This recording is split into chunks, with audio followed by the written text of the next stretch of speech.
Estamos iniciando com mais um Café com a Ursa. Hoje com a presença do Dr. Marcelo Tadeu, ex-juiz. CPI. Bom dia, boa tarde, boa noite a todos os telespectadores do nosso canal aqui, o Café com a Ursa, né? É um prazer hoje estar aqui nesse exato momento com o ex-juiz Marcelo Tadeu, que foi um grande homem dentro da justiça alagoana, que lutou pelas minorias, pela sociedade civil, pela justiça social, em primeiro lugar.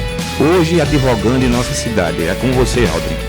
Doutor Marcelo Tadeu, você, o senhor, quando chamando de você, quando juiz, era um verdadeiro paizão assim em relação às classes baixas, né? Os nossos irmãos mais carentes, que muitas vezes é cometido de um ato criminal, né? Tinha o senhor como pai, que o senhor realmente foi um juiz humano, né? No Poder Judiciário aqui alagoano, foi um homem que realmente assim com sentimento humanitário dentro do Poder Judiciário. Só temos que parabenizar a sua forma de ser um ser humano fantástico. O senhor que isso aí todo mundo fala, não estou falando apenas a pessoa do Raudrim, jornalista Raudrim, mas é um comentário em todo o estado de Alagoas da figura ímpar, fantástica que o senhor é como pessoa humana.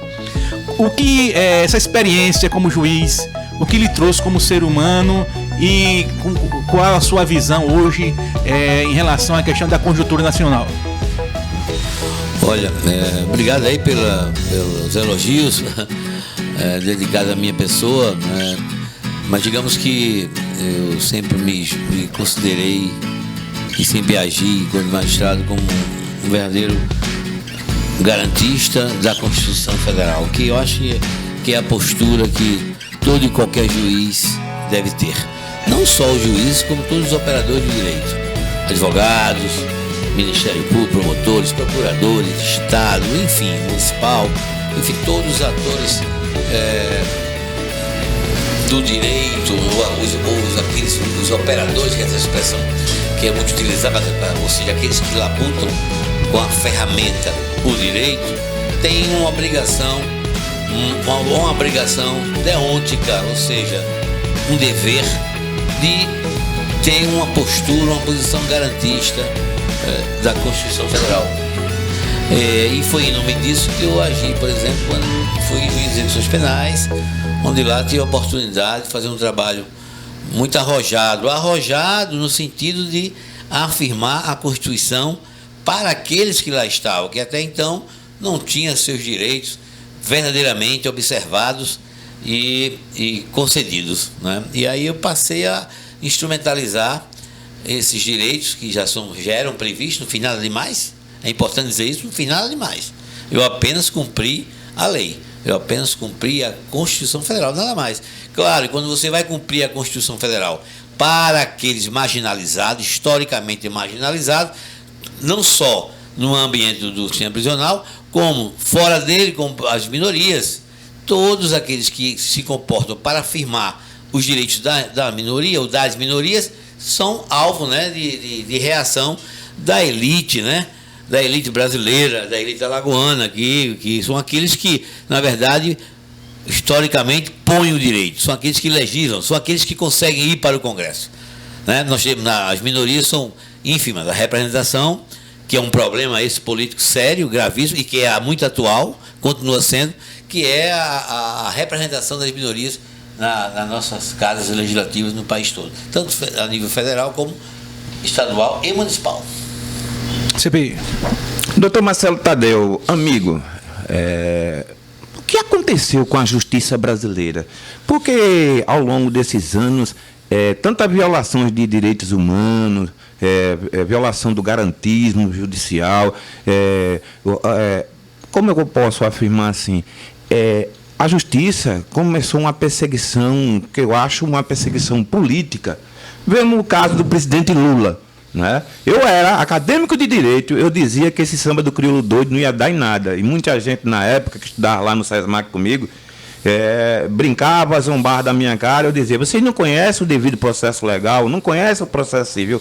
Esse processo está falho, nulo. E no final, esse samba vai ser um samba de uma nota só. O que está acontecendo com a nossa justiça? A justiça devia ser mais social, mais, como o senhor acabou de afirmar, mais garantista, e que visasse realmente a lei. Né? Para concluir, visasse principalmente a lei, mas também não tratasse os menos favorecidos do jeito que tratam, que entram no sistema carcerário, são tratados como lixo, bicho do mato, comendo pescoço de galinha, sofrimento e sofrendo alto índice de violência, até mesmo dentro dos presídios, né? Isso é histórico no Brasil. Olha, pois é, há um problema de fundo aí, Fernando, muito interessante, que tem a ver com o que eu acabei de falar para o Aldrin, em relação no que diz respeito à representação popular das minorias nas casas legislativas, ou seja, no legislativo e também no executivo. Mas eu vou falar no legislativo, que é onde o direito, ele concretamente tem vida a partir da criação e formulação das leis que deverão ser aplicadas pelos juízes. Então, o que acontece? Lá nós temos uma dificuldade imensa de ter representação de minorias. O que acontece? A grande maioria que lá está, de parlamentares, são aqueles que vêm de onde? Que vêm e que chegam, né, fruto do capital, né, do poder econômico, do poder financeiro, que financia as megas campanhas políticas que levam muitos alçando ao poder. Aqueles que não têm condição, né, dentro do próprio partido, das agremiações partidárias, se não tem um investimento, dificilmente ele chegará lá. Então, esse problema ele é ainda mais visível no âmbito judiciário. Isso é uma opinião pessoal minha, pela minha vivência de 25 anos, como juiz, com mais 8 ou 9 como servidor da justiça. Ou seja, mais de 34 anos, 3 décadas eu passei, né, transitando no ambiente da justiça. E, portanto, eu posso dizer o seguinte: esse problema de representação, ele é ainda mais profundo no judiciário. Por quê? Porque quem são os nossos juízes no Brasil? Eles são hoje, na grande maioria, sobretudo na atualidade, a grande maioria são aqueles que vêm da classe média, média e média alta, que são aqueles que têm condição, primeiro, de acessar as universidades públicas, não é? Porque tem uma preparação na educação privada competitiva para chegar e alçar uma vaga em uma instituição pública. Começa por aí. Segundo, essas pessoas têm condição de fazer o curso sem ter a necessidade de trabalhar, porque tem papai e mamãe para garantir, né, a boia, não só a boia, como lazer e condições para estudar. Depois, essas pessoas se graduam e ainda ficam estudando para concurso. Meu filho e minha filha, filhinha, eu quero que você seja juiz ou juíza, promotor, e assim, bota para estudar e não se preocupe, papai e mamãe banca. Eu quero que você estude somente, se dedique só a isso. E aí a pessoa tem um manancial de informação para disputar realmente uma vaga. E aí, onde é que está a representação das minorias por juízes? Não tem.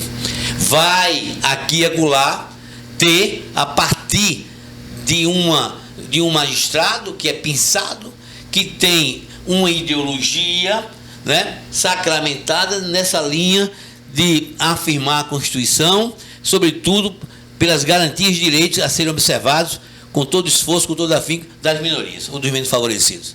Mas isso é uma coisa muito pouco vista. Por exemplo, eu não consigo colocar nas minhas mãos, nos dedos das minhas mãos, né, digamos, magistrados que têm essa disposição para atuar dessa maneira. Até porque, quando o juiz é garantista para as minorias, ele arranja a antipatia daquelas classes sociais aonde ele transita, ou de onde ele veio. Isso. Que é da classe média e média alta. E é onde ele sempre transitou. Então, ele é o primeiro a sofrer, eu chamo de um bullying social, das classes dominantes que põem o direito. E que é isso? Você está protegendo essa turma aí? Que é isso? Entendeu? Então, o juiz, de um modo geral, até se retrai um pouco. Então, isso é um problema de fundo muito sério. Que portanto, e é por isso mesmo que eu tenho que dizer o seguinte, com bastante franqueza: qualquer governo que venha nessa eleição, e espero que seja um governo de esquerda, que o socialismo, né, democrático seja retomado, para que todas essas minorias voltem a ser incluídas, né? Os pobres possam voltar a ter vez de comer, como diz o candidato Lula. Enfim, só será possível se houver uma reformulação, uma reforma profunda no Poder Judiciário. E a pergunta primeira é: qual a legitimidade que os juízes brasileiros têm? É a legitimidade constitucional, que diz que o acesso é por concurso?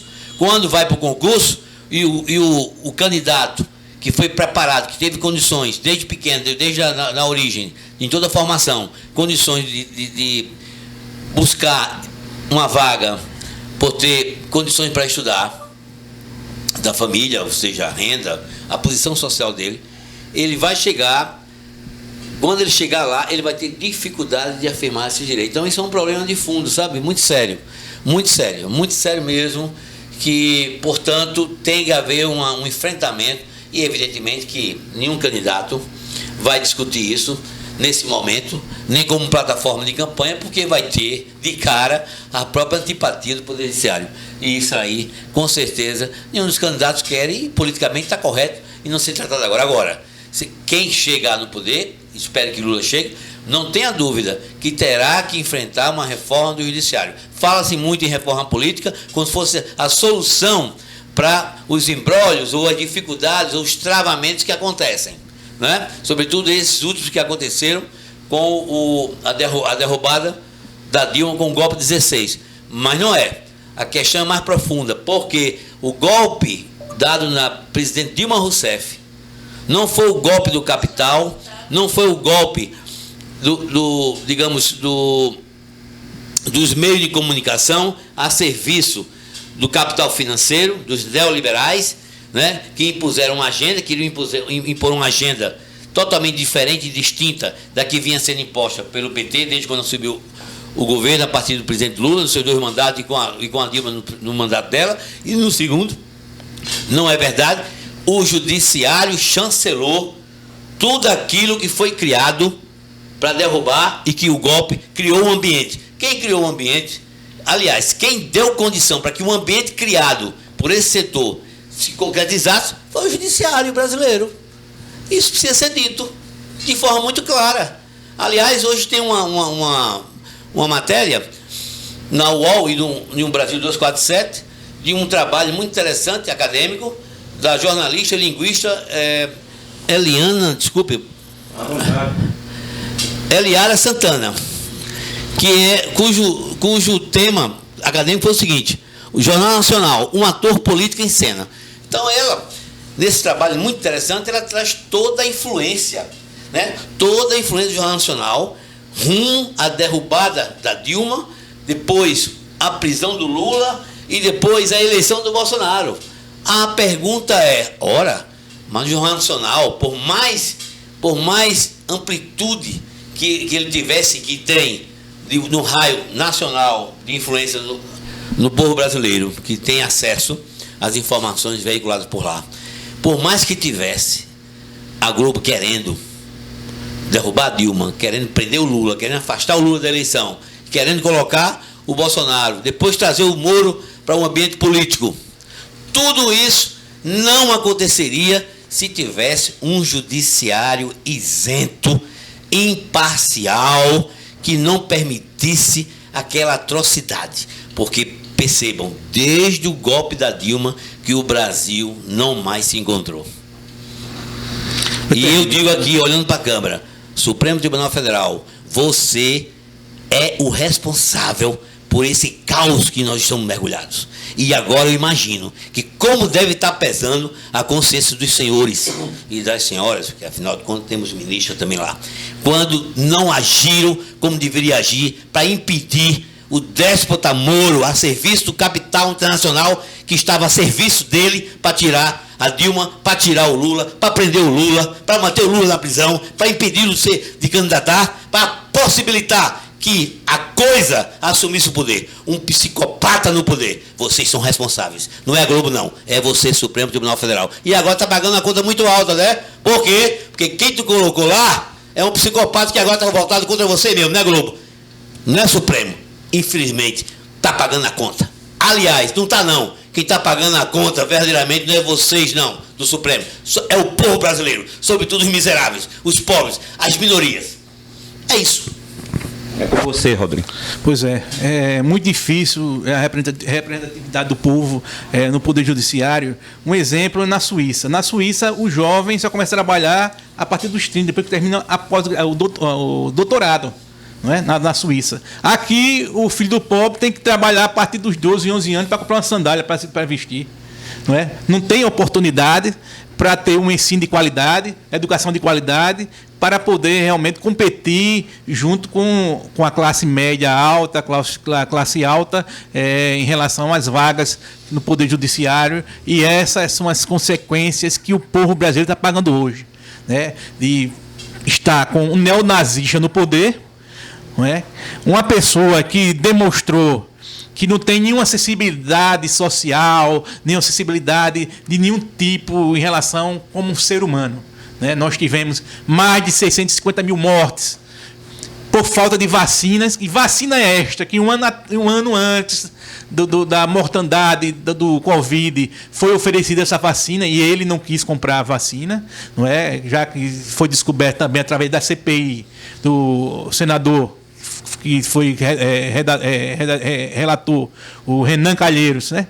Que desvendou essa grande armação por parte dos bolsonaristas, dos neonazistas, em relação à vacina, querendo fazer com chave de corrupção junto com a questão da vacina. Nós tivemos mais de 650 mil brasileiros mortos por falta de vacina, né? E hoje nós sabemos muito bem que só não estamos nesse patamar de morte porque foi vacina no braço do povo brasileiro.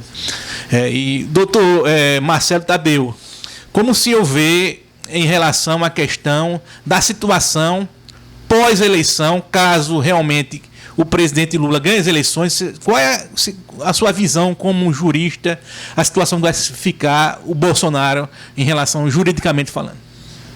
Olha, antes de tudo, eu vou dizer aqui com muita franqueza que eu particularmente, isso é uma opinião minha, por favor, é apenas minha, mas eu não tenho nenhum pudor de colocar a minha impressão sobre o pleito eleitoral. Tenho muito medo dessa eleição, tenho muito medo que nós ganhemos as eleições, e vamos ganhar, não tenho dúvida quanto a isso, não tenho a menor dúvida, mas tenho o maior receio que tenhamos uma instabilidade pós-eleição, né? Ou até antes. Pensa do mesmo jeito. Né? Pós-eleição, e que de repente a nossa linha ideológica, que venha a ser consagrada nas urnas, e assim será, não venha a tomar posse.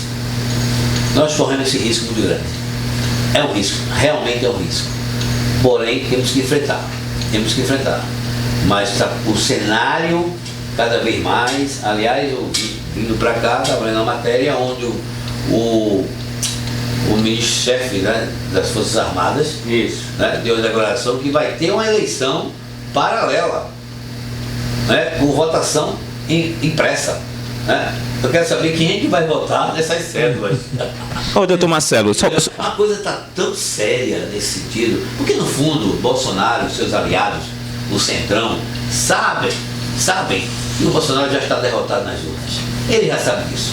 Até porque, né, um voto que foi dedicado ao Bolsonaro na eleição anterior por um movimento de fake news com apoiamento dos meios de comunicação a serviço do capital financeiro internacional e nacional, para impedir que o processo digamos, do socialismo democrático continuasse a correr, a ampliar, né, suas ações no Brasil, através dos governos que estavam no poder. Né? Tudo isso, digamos que essa realidade, ela terá, inevitável, vão se tentar impedir de todo jeito essa retomada. Essa que é a grande verdade, temos que estar muito atentos.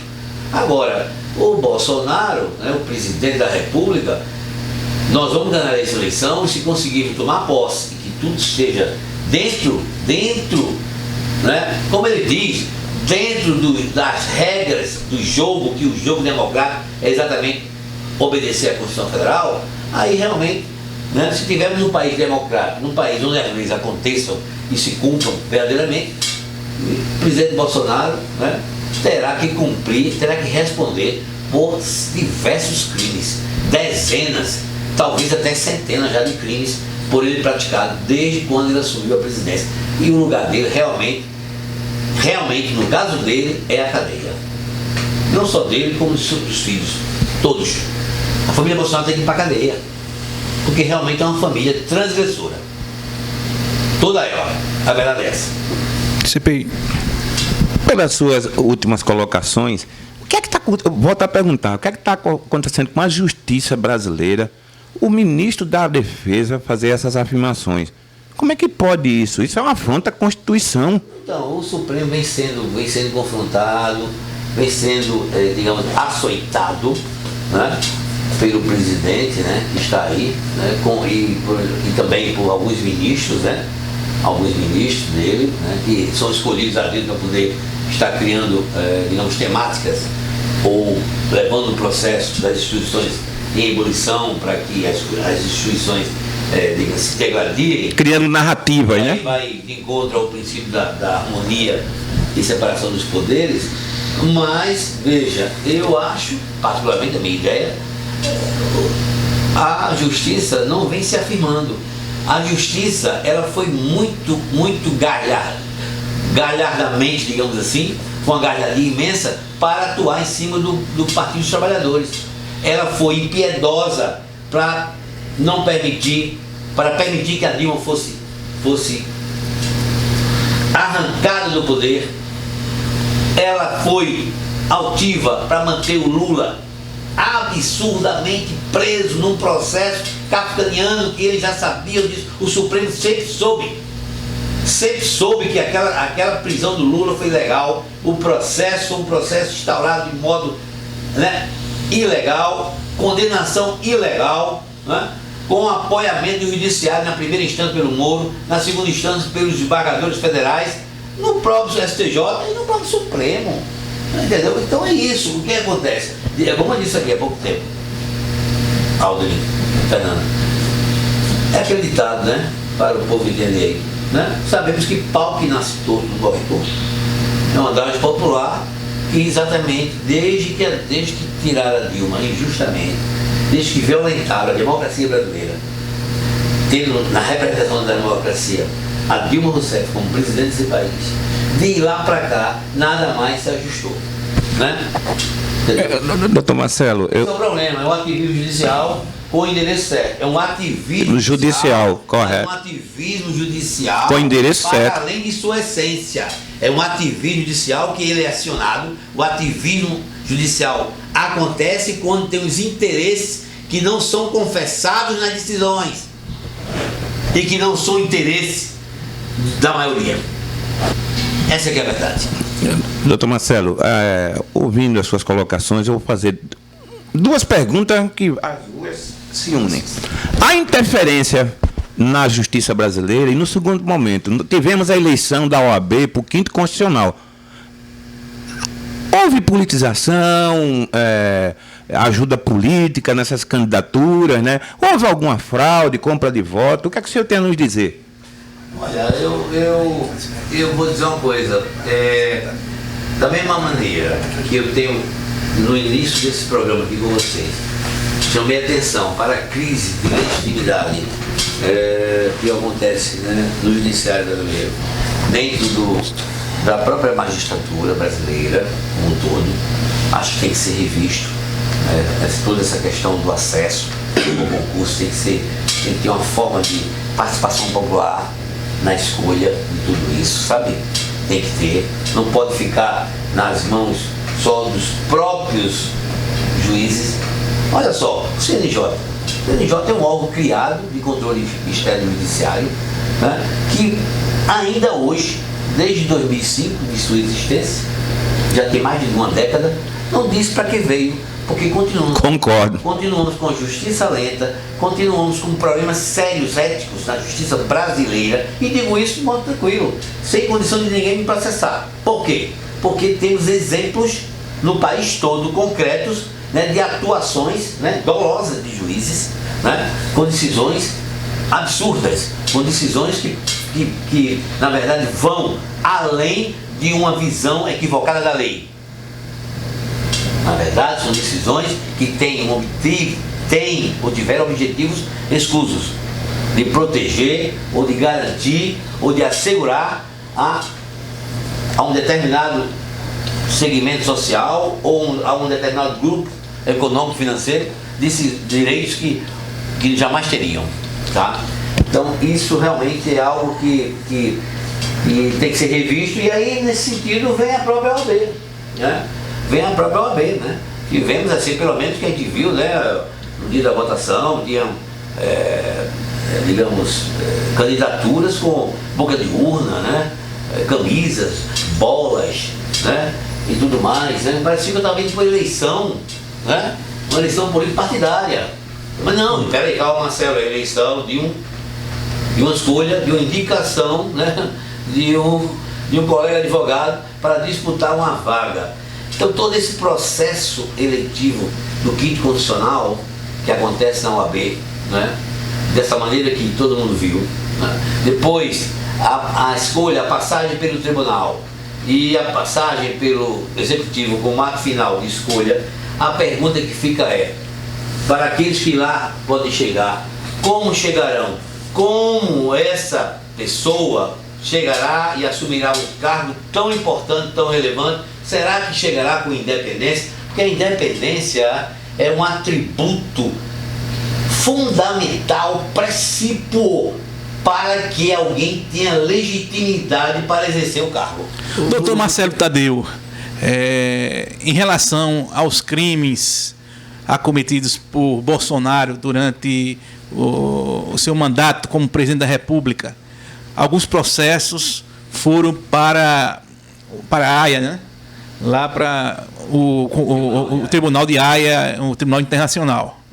O senhor acha que, com o tempo, irá respingar algumas consequências da falta de compromisso dele com o povo e os crimes contra a humanidade que ele cometeu?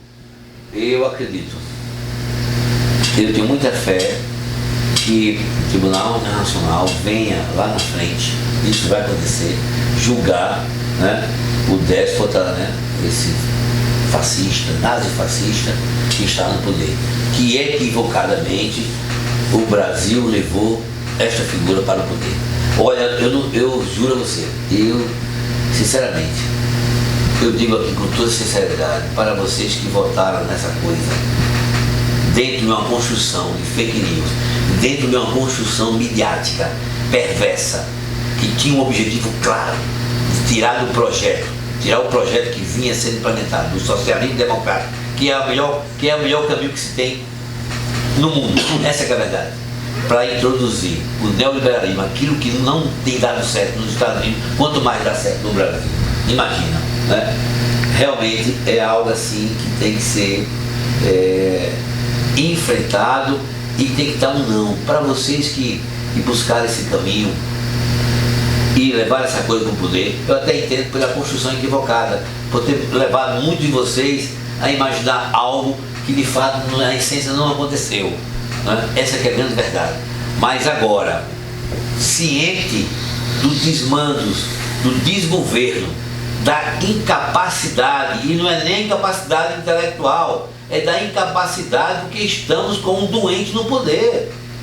Quando eu digo um doente, mas é um doente que precisa ser responsabilizado, né? Não venha o senhor presidente da ocasião lá na frente vir de repente arguir sua insanidade para não ser submetido às leis penais e cumprir pena. Não, você é um doente, mas é um doente imputável, e essa imputabilidade tem que acontecer, e ela vai acontecer, eu não tenho dúvida, nacional e sobretudo internacional, porque de fato crimes contra a humanidade ele cometeu diversos.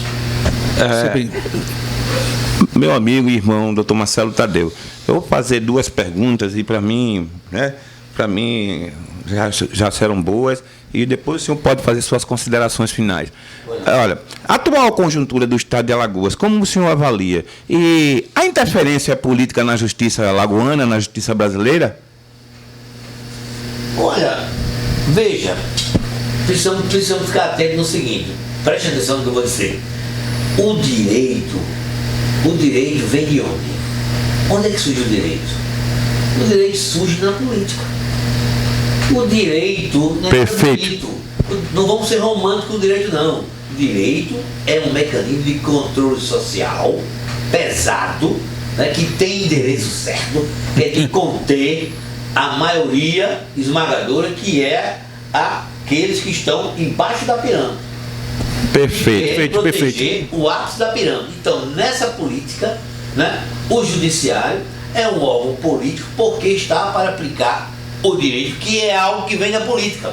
E não adianta vir, não tem por que ter... Quem cria a legislação é os deputados, quem cria as leis. Agora, evidentemente, um magistrado que tem uma construção ou uma ideia de mundo, uma visão de mundo socialista, garantista, de inclusão social, ele vai usar a sua visão, a sua ótica, e vai burilar as leis de modo a permitir que essas garantias, esses direitos sejam assegurados. Reduzir a desigualdade social é um compromisso da Constituição Federal, está lá no artigo 1º. Mas onde é que tem exemplos no Brasil da justiça estar rumando, indo em direção na afirmação ou na garantia ou em ser coadjuvante com os demais poderes na redução da desigualdade? Temos decisões absurdas no país todo que aprofundam a desigualdade. Não precisa nem aqui citar, que todo mundo sabe disso. Então, entendeu? Então, esse é um problema. Na verdade, eu vou concluir aqui dizendo a você o seguinte, né? Eu sempre dizia, muito antes desse problema sério que estamos vivendo desde o golpe de 16, né?